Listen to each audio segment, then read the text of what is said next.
Around Dodge City and in the territory on west, there's just one way to handle the killers and the spoilers, and that's with a U.S. Marshal and the smell of Gunsmoke.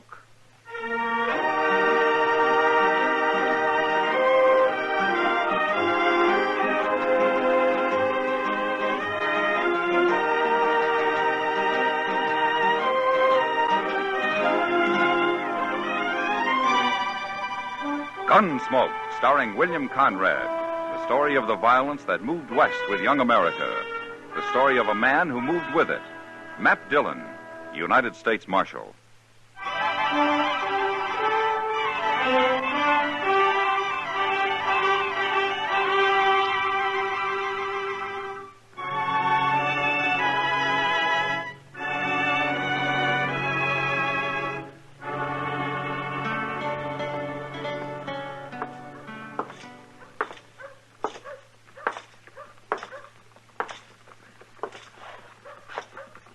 Chester. Bissell's in the barber shop, Mr. Dillon. There's 3 of his boys waiting outside and a couple more in with him. All right. You think we might better take care of them separate than all together, Mr. Dillon? Can't take care of them at all, Chester, unless they do something. I'd as soon not wait for it to happen. Have they seen you? No, sir, I don't think so. I've been mostly around the corner here, out of sight. That's good. All right, keep me covered with you. Now, here, you ain't going in there alone. Yeah. Now, you can't do that. They take one look at your badge and they'll draw. I don't think there'll be any shooting, Chester. Yes, sir.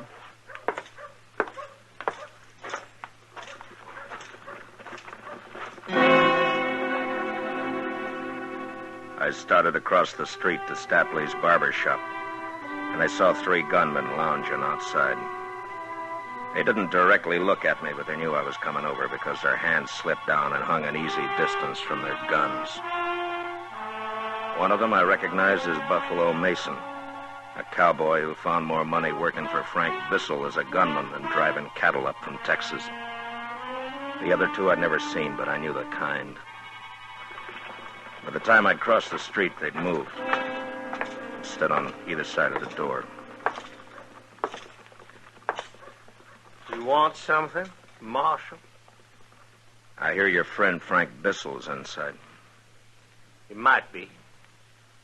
Seems to me I told you you weren't to show your nose around here again, Mason. You remember? Not rightly, Marshal. Did you say that? Yeah, I said that. Get away from the door. I got a word or 2 to say to Bissell. Well, how's about you tell me the word, Marshal? I'll pass it along. Frank is kind of busy right now. If I wanted to tell you, I wouldn't be needing to tell him, would I? Well, that's so, Marshal. How come you to take all this talk, Buffalo? Why don't you just kick him out in the street? What's your name? Hey, man! Joe. All right, you 2. Take your pal over to the water barrel there and cool him off. Move. Get his shoulder, Buffalo.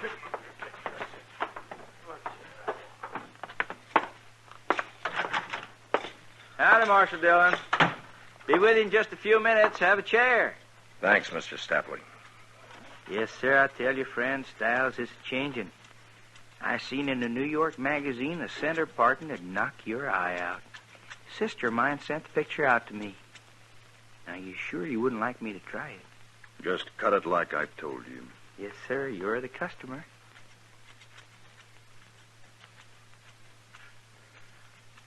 Tom, Yes, Frank?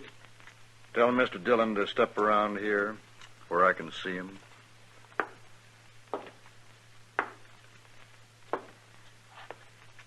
You hear what Frank says, mister? I heard him.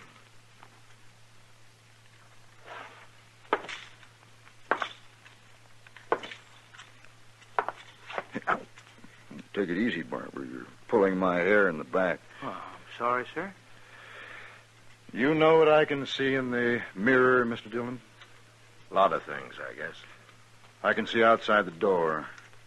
I saw a friend of mine out there a minute ago.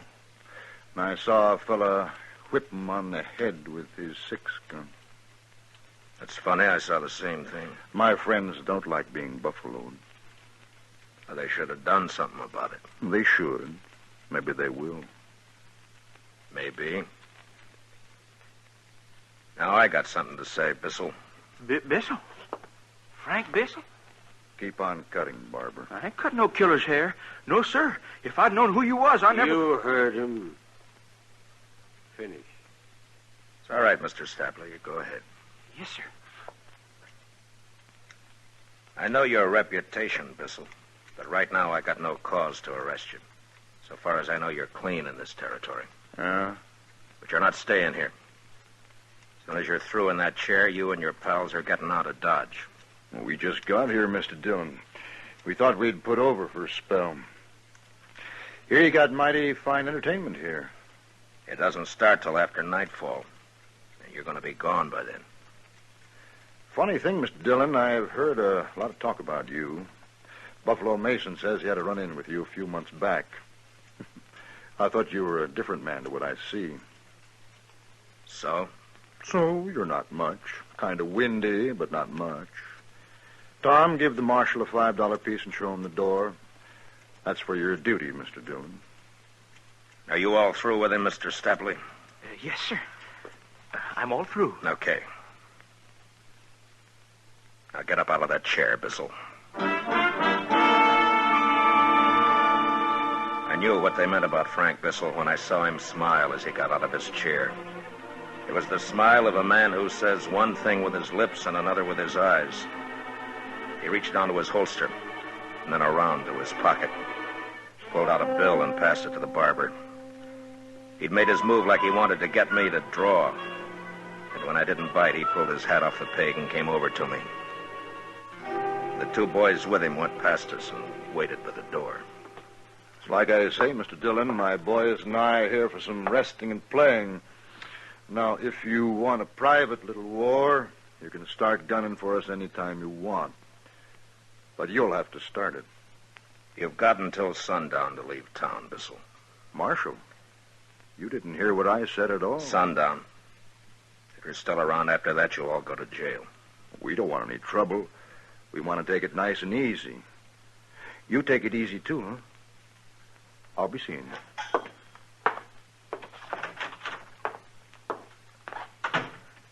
That was him, wasn't it, Marshal? That was Frank Bissell. The Frank Bissell. Oh, Mr. Dillon, if you shot him in here, I could have put up a sign. Yes, sir. I sure could. Frank Bissell, shot and killed here by I'm Marshal... sorry I couldn't oblige you, Mr. Stapley. Good day.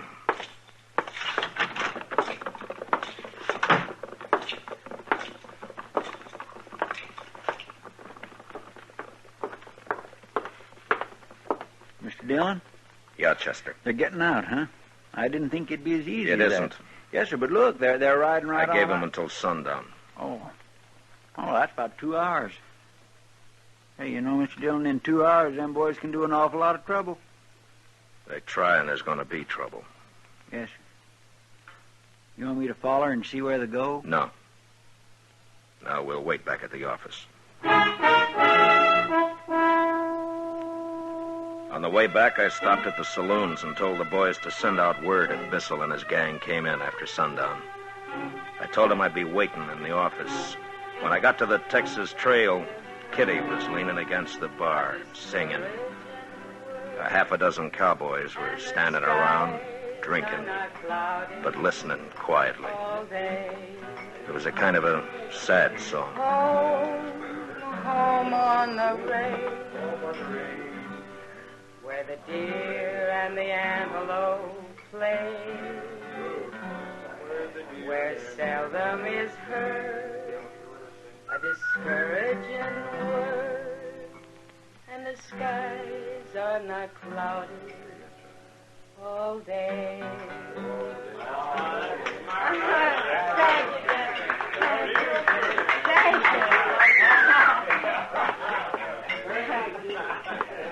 Hi, Matt. Chester. Evening, Miss Kitty. Kitty? Well, never heard that song before. Well, I haven't either. Fellow was in a while back, brought it by. He wrote out the words for me. It's nice, isn't it? Yeah, it's fine. Say, Kitty, There might be a little trouble tonight. Oh? Yeah, Frank Bissell and his boys are in town. I heard. It's all over town. I know. Let me know if they come in, will you? Sure, Matt. Okay. I'll see you. So long. So long.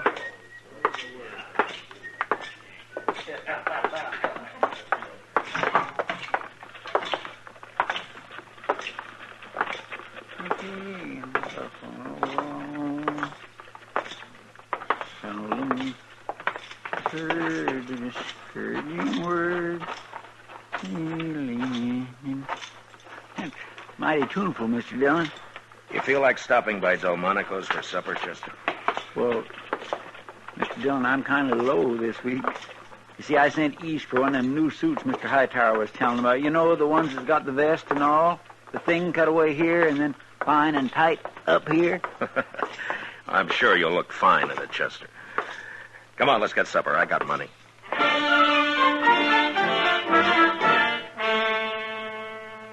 It was about sundown when we got through supper. I'd gone in Delmonico's mostly with the idea that Bissell would head there himself. That way I could get the thing over before it got really started. But he didn't oblige. Not until Chester and I were getting up from the table.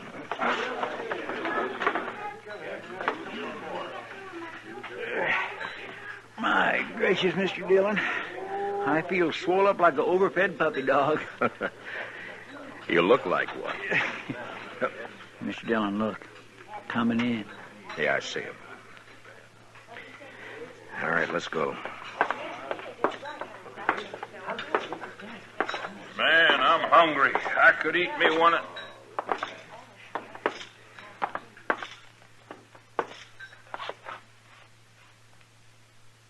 Well. Hello, Mr. Dillon. Say, how's the food in here? It's sundown, Mr. Bissell. Yeah, it's late for me to be eating. The boys, too. We're hungry. Come outside. Mr. Dillon, we just came in for a nice, quiet meal. You don't want trouble with all these people in here, Mr. Bissell. Now, you do as I say. Outside, come on. Huh? You want to start trouble, Marshal? Buffalo, where's your manners? There's women folk in here that might get hurt if shooting started. Frank, you heard... You heard what I said. Besides, Mr. Dillon isn't going to do anything. He's just got to make noise like he does. So people will think he's doing his job. Well, Mr. Dillon, I sure would like to stay and talk, but... All right. All right, go ahead and eat, Bissell. I'll be waiting for you outside. Sure. You do that, Mr. Dillon. You wait for me outside.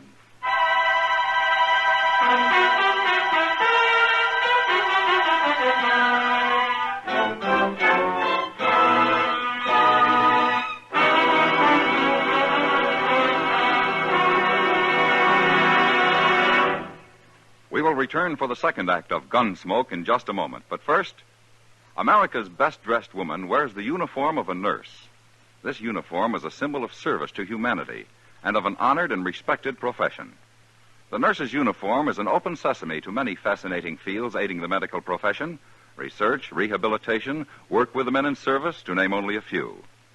Young woman, if you are a high school graduate, you can enroll now as a student nurse at your nearest hospital.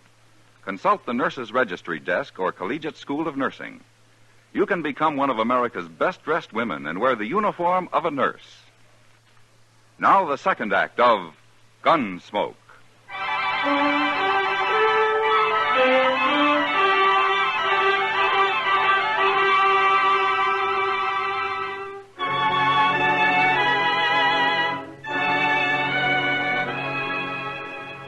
I knew there'd be a lot of talk in Dodge.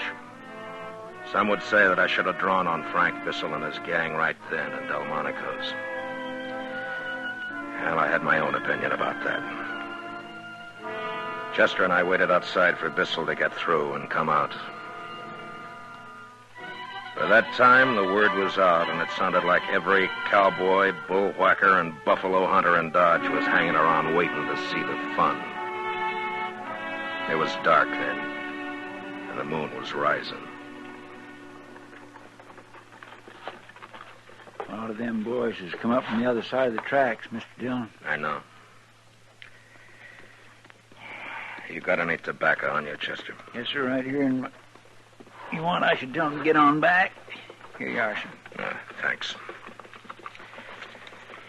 Now, I tell you, Chester, most of those men have come to a show. They want to see some shooting, some blood and killing. Well, seeing how long that's what they came for, I don't figure they'll want to be any part of that show. Yes, sir. What are you aiming to do when Bissell comes out? Arrest him. Fine Bissell $100 and the others $25 apiece. Then lock him up for the night. Yes, sir. The crowd got bigger, and it got quieter, too. Standing on both sides of the street with a respectable distance between themselves and the entrance to Delmonico's, where Chester and I waited. It was going on 8:30 when the door opened, and Frank Bissell stepped out, his boys following after him.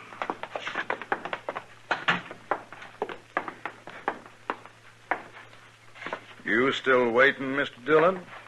I thought you'd be somewhere rolling drunk by now. You're under arrest, Bissell. And all of you. What have we done? We're real peaceful, you can see that. Come on, Frank. Let's get down to the Opera House. Hand over your guns. Mr. Dillon, I never done that yet. I don't expect I'm going to do it now for you. We're calling your bluff, Dillon. 6 of us. Go ahead and start it. Go ahead.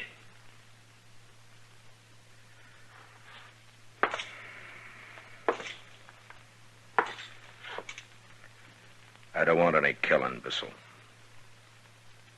Now you come in quietly. No, Mr. Dillon. I'd made up my mind even before he answered because I knew he wouldn't back down.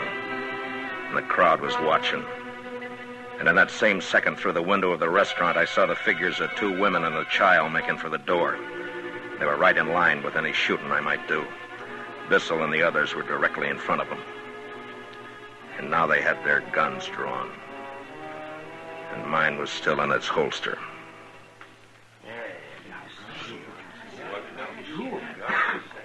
Oh, now, I've heard you're pretty fast, Marshal. We'll talk, Frank. Lots of talk, that's all. Sure. Now, you be a good fellow and go about your business. We're going down to the Opera House. Don't come looking around because next time we might have to be real painful with you.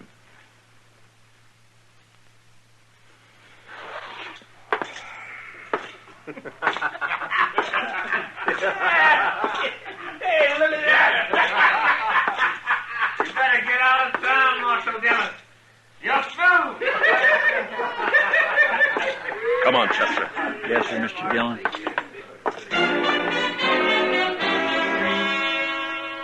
I'd made 2 mistakes.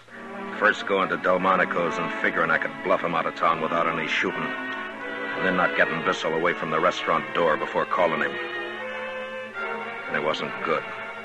A lot of drifters in Dodge were going to take advantage of the situation before the night was out. Law officers don't live long when they make mistakes. Chester and I headed for the Texas Trail. You going to let them get away with that, Mr. Dillon? For a while. My gracious, Mr. Dillon, they spit right in your eye, every one of them. You ain't going to take it, are you? I made a mistake, Chester. Now I got to make it right. Yes, sir, I know, but this will be all over town.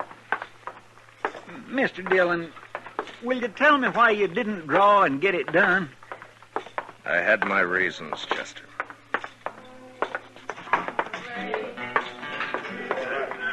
Where the deer and the antelope play, where seldom is a discouraging word, and the skies are not cloudy, all day.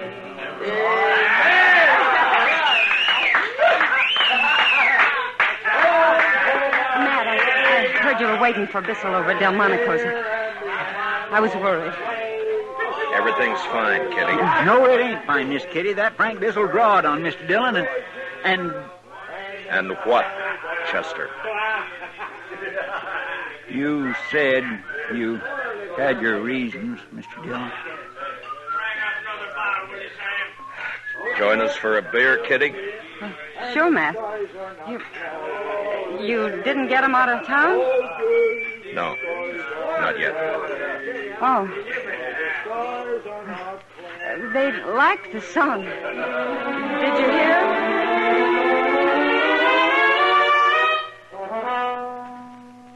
We sat in the Texas Trail. Chester nervous and looking to the door every minute or so. And as a cowboy drifted in, and then another, and a couple more, I could tell that news of what had happened outside Delmonico's had spread. That's the trouble with a reputation. You build it or you get it built for you. It's like a trap.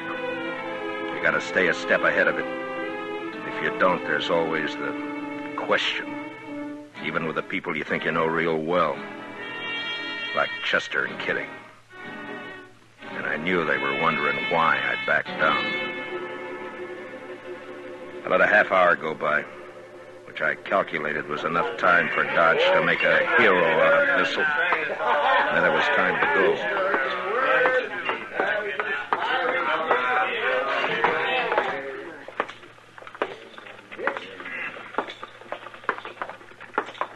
Where are we going, Mr. Dillon? The Opera House. The Opera House. That's where they've gone, ain't it? That's right. Well, good. I want you to stay out of this, Chester. Oh, now, Mr. Dillon... You heard what I said. Yes, sir.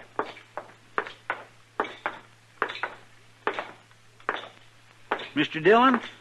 Yeah. Nothing.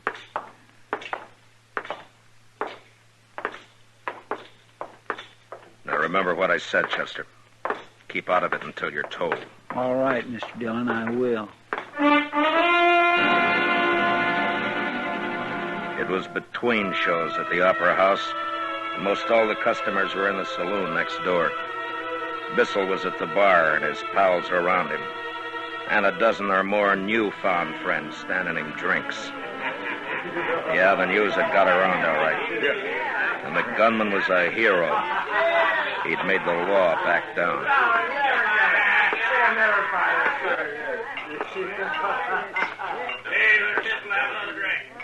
Look who's here, boys. Hey, Frank. Looky.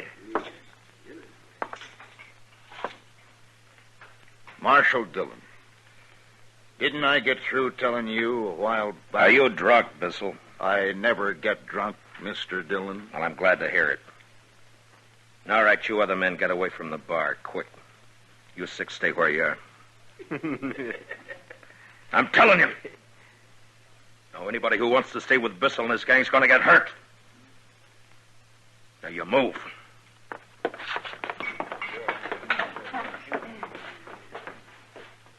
He sure is tough, Frank.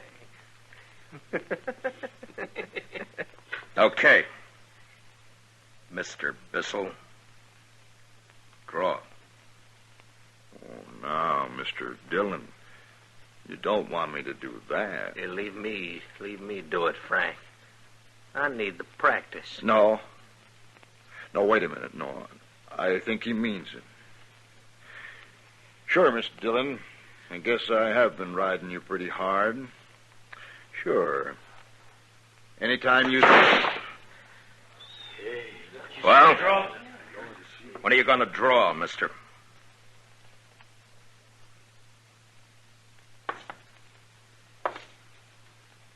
I'm going to tell you something. I could have hit you in the belly as easy as making a hole in the wall. But I don't like killing. Now, you're under arrest, all of you. Chester. Yes, sir. Keep them with their arms up. Yes, sir. Now you, take off your guns, Bissell.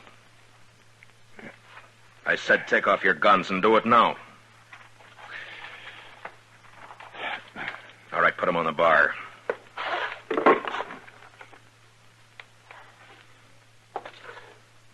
Now I'm putting my gun on the table here. If I'm not on my feet to get it when you and I are finished, it's yours. And I'm through as marshal here. Yeah. Come on, Frank. Get him. Stop. Hit him, Frank.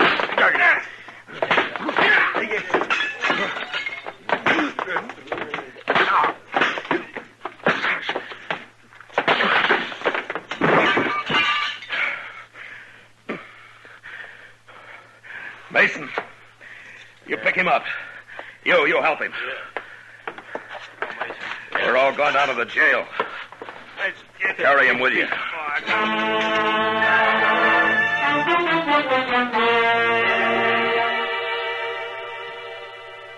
So I made a show for the town. And a lot of big words to go with it, and they swallowed it. And Bissell and his gang lost everything, including their conceit.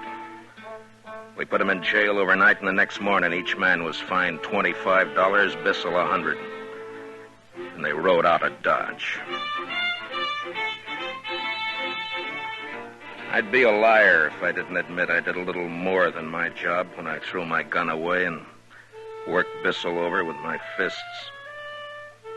He was a hard man, and I might have lost. Except that I had my reputation to think about.